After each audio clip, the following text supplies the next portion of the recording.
So we're set up at this field. We're going to launch. Today's a special day. So one, there's 4 of us, which is cool. There's some new, like, potential pilots. They're not pilots yet. They want to come and talk to us and see what's up. But we're going to fly about 40 miles, we think, into the wind. We're going to land at an airport. We're going to refuel. There's a restaurant there, and then we're going to fly back. Mark flies a Black Hawk, so he's fixing it, of course. Naturally. I throw too much salt at Black Hawk, but... Oh, Mark! What's up? I know the magic is gone because you just told the story. What'd you do yesterday? Went 109 miles per hour on this guy.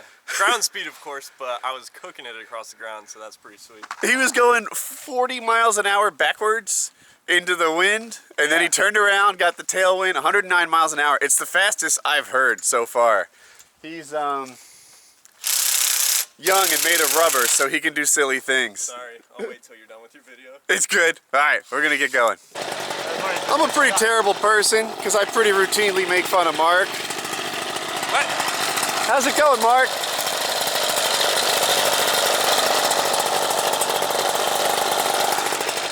You know, I poke fun at Black Hawk, but the reality is starters break. That's a thing that happens. So we're gonna figure out if we're gonna fix it here, fix it at the airport, or not fix it and go with 3 men. First, sorry I didn't catch my launch. It was awesome. And like, you know when you get like 100 on a math test and it turns out everyone got 100 on a math test and it devalued it? This is the opposite of that. Everyone is having a real hard time launching and I nailed it. So I'm feeling very cocky right now. Cocky's not a good thing to be as a pilot. That's me, Mark. I'm staying clear. So yeah, nailed my launch. I'm gonna get some altitude.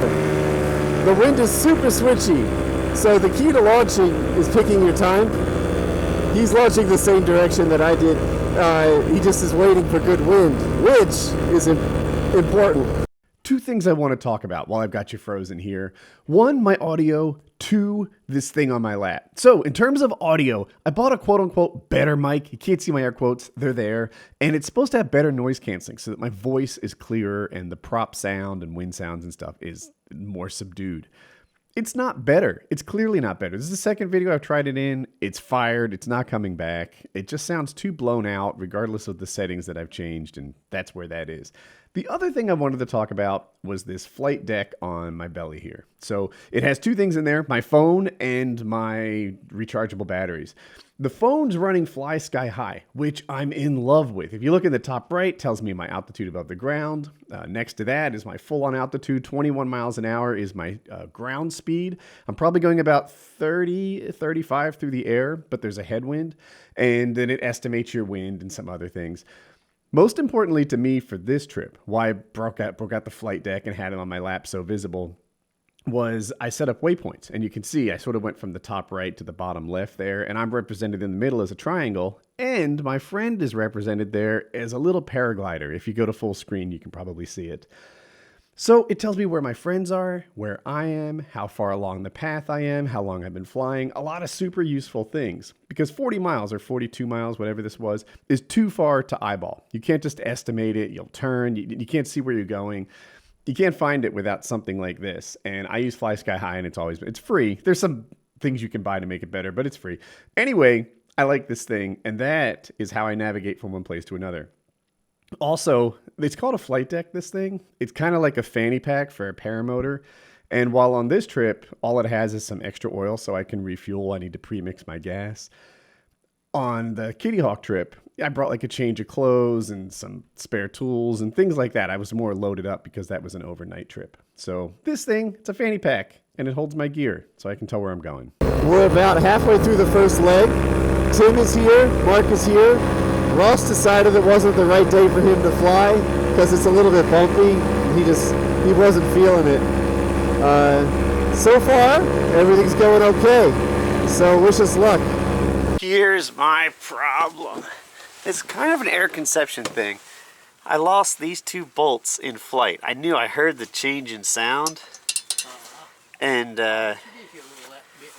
so it got a little louder. There's a gasket here that kind of melts and runs away, and then that makes the bolts go loose, and It's something you have to check on. See if we can get that fixed. I don't know if you can see this, but that building turns. So there's a door and you just spin the whole building until the door is where you want your thing to be. I have never seen that before. It's a spinning building.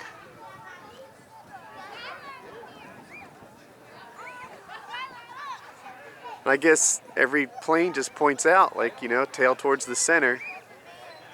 Maybe that cool red, white, and blue plane's about to fly.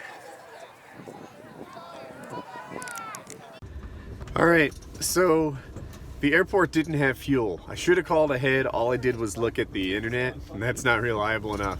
So we put all the paramotors in the Paravan, along with some delinquents back there. I don't know if you can see them. And now we're gonna go fuel up the paramotors, come back to the airport, and then we're gonna send it. One thing though, there's some sort of Christmas event here, so our launches and landings have an audience of 600 people. The landing went good. Let's hope the launch does too. All right, so Ross is taking some nuts off his motor so we can put them on our motor. We're gassing up here. So we got people interested in paramotors? Yeah. Down. Where y'all be using these at? We flew from Apex to Pick and Pig and couldn't get gas, so now we're here to Where are we? Is this Sanford? Carthage. Carthage, that's right. Yeah, it's the paramotor Facebook group. How high can you get with one of those? Legally, I think the limit's 18,000. 18,000. Kind of cold up there, hey. Oh yeah. Yeah. On top of that. Yesterday, Mark got a good tailwind, went 109 miles an hour. Crazy. That's fast for one of those things. How much does it cost to do this? It is fun.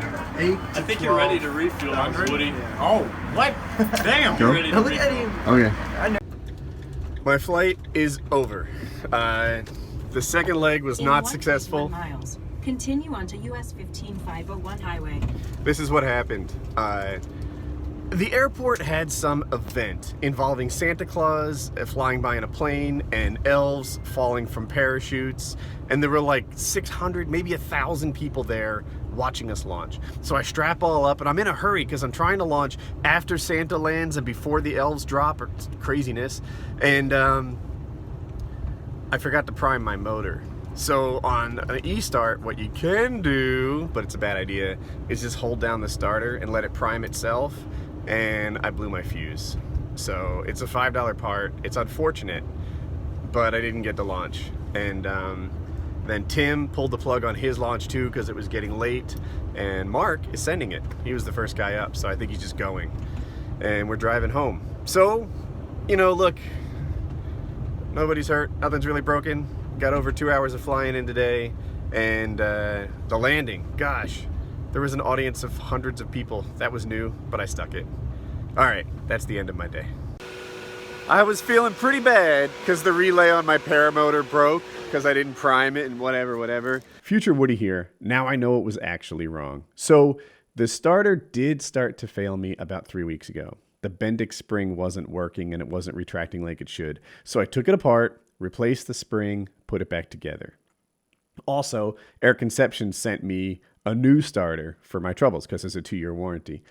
Anyway, I repaired that old starter, but when I put it back together, I did it incorrectly. The brushes are really hard to get in place, and I didn't realize I could assemble it in a different order.